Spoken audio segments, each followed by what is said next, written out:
Good evening, Spooky Spooks. Welcome to the channel, or welcome back to the channel. If you are a subscriber, new or old, hi, welcome. My name is Jess. I put the J in JT Reads, and today we are going to be rounding up a weekly reading vlog, a very successful weekly reading vlog, can I just add in. I will just say I have a minor cold, so please excuse the sniffles. I will try to keep them to a minimum or edit them out.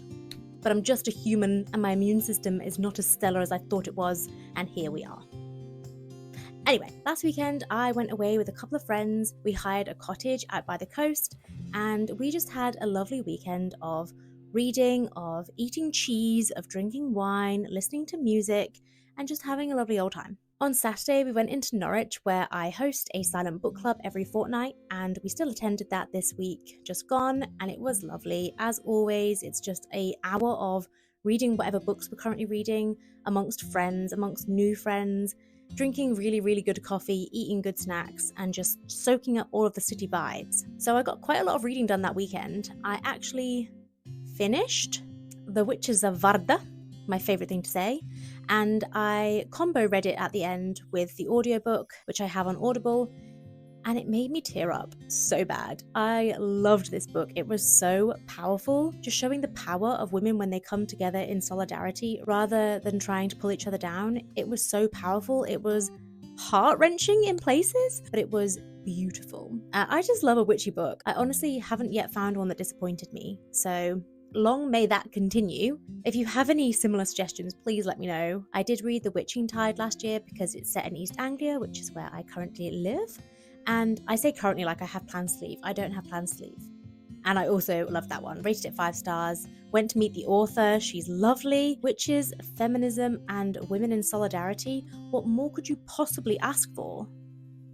That is all. That is what I asked for. So I'll do a proper review when I wrap up what I read in February, but just know that I finished this week and loved it. On Monday, I actually took the day off work and my partner and I went to London because I had tickets to go see the 1975 at the O2 Arena.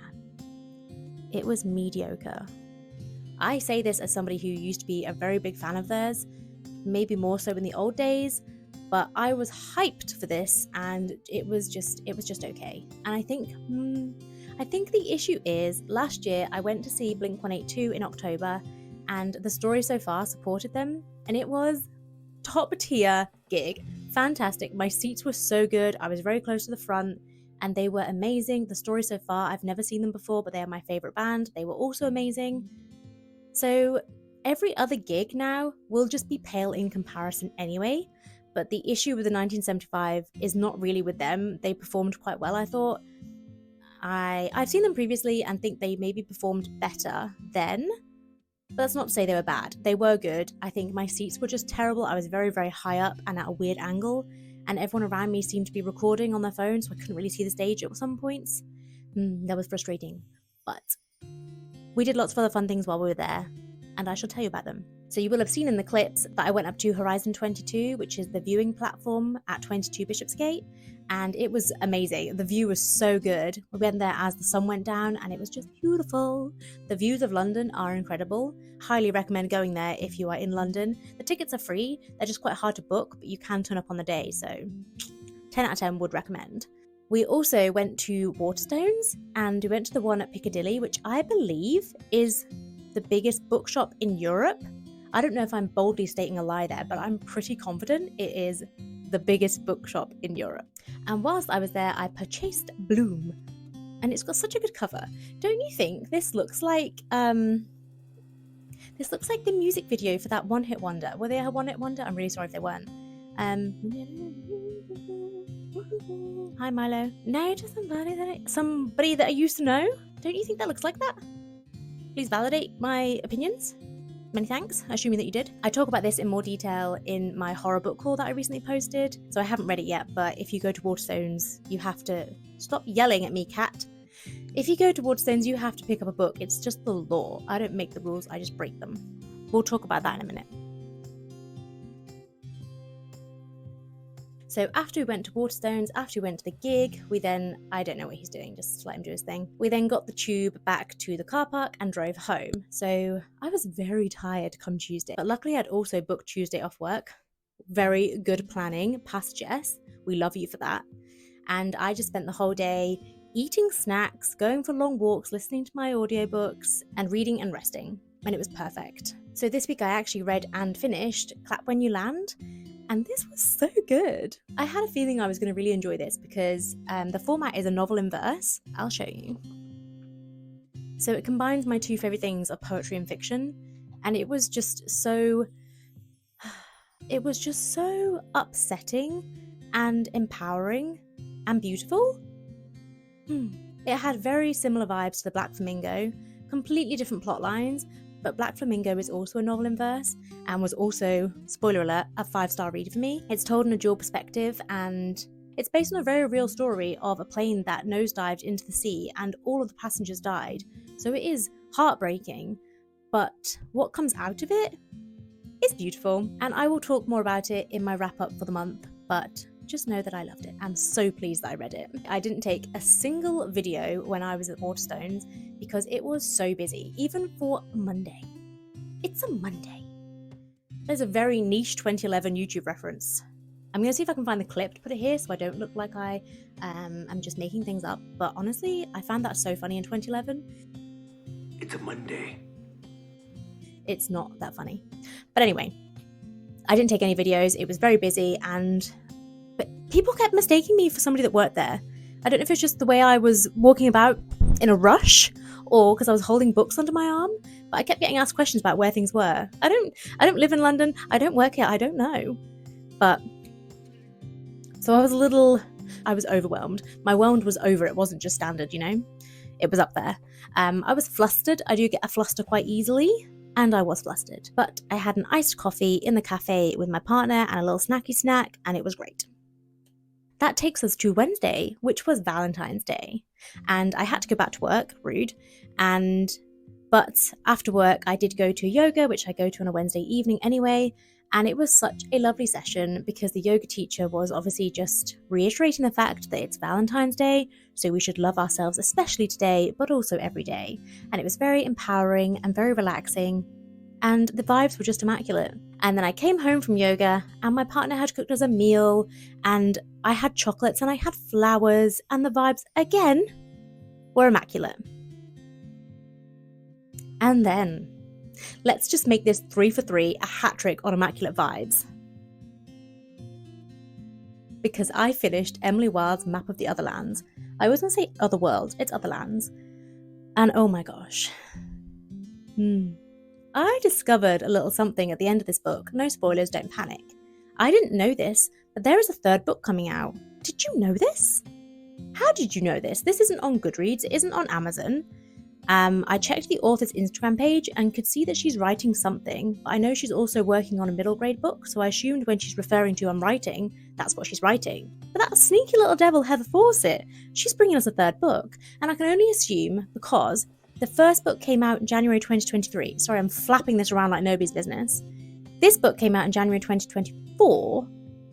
Are we expecting a third book in January 2025? Because if so, I'm going to reread these both at the end of the year. You know, when you're getting autumnal and cozy, the fairy lights are out, the candles are lit, it's rainy and dark outside.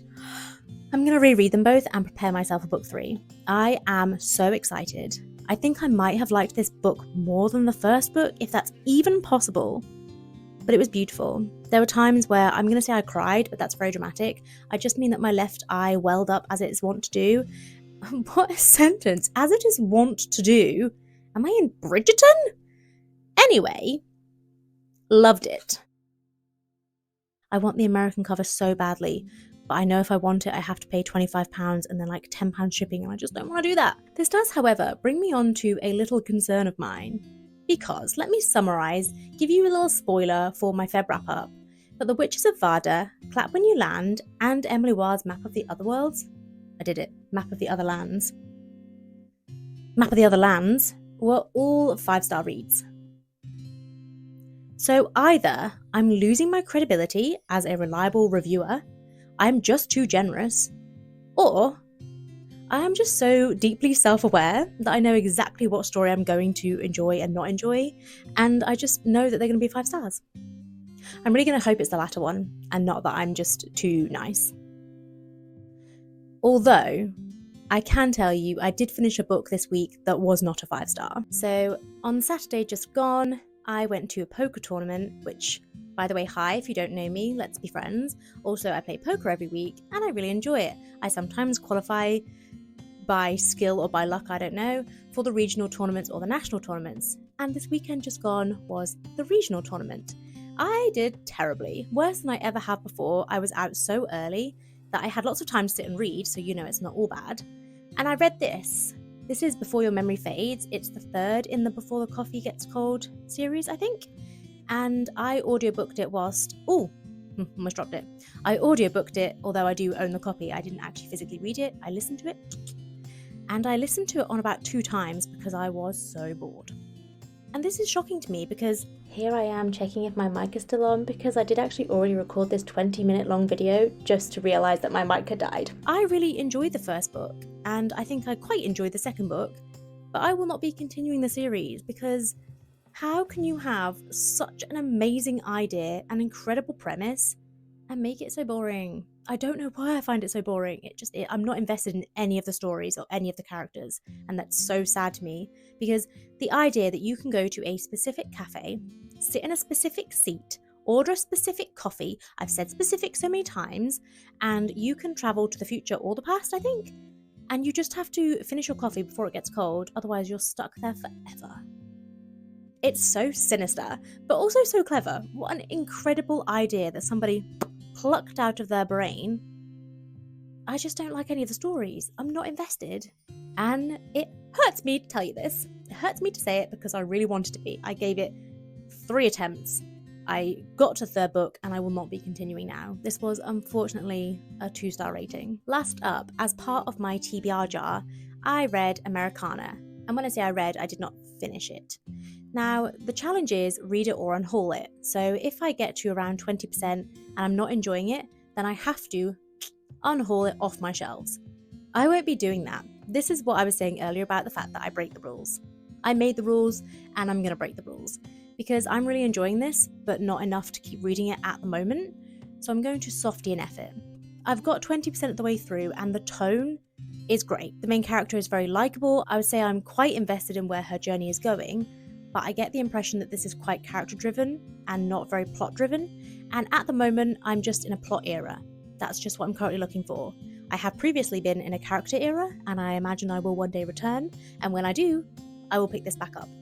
I think I'll perhaps try and audio it because it's quite long and I find that quite intimidating, but perhaps I would enjoy the process more if I audiobooked it. So I will be doing that. I will be putting it back on my shelf to read at a later date. But for now, she is softy and effed. So that was a week and a half. I finished 5 books, kind of, 3 of which were 5 stars, 1 was a 2-star and 1 was a softy and F. What a roller coaster. A roller coaster with slightly more peaks than troughs. So, it's not all bad. As always, if you have any recommendations for anything spooky, anything witchy, anything fae romance, because apparently I like that now, I am learning things about myself that I did not know. Please drop them in the comments below. Please like and subscribe if you haven't already. If you don't want to, you don't have to. Thank you for sharing this little space with me, allowing me to be here to talk to you about books and not just to myself about books, because that's what I would be doing if I didn't have you to talk to. So, see you in a video very, very soon. Thank you. Bye.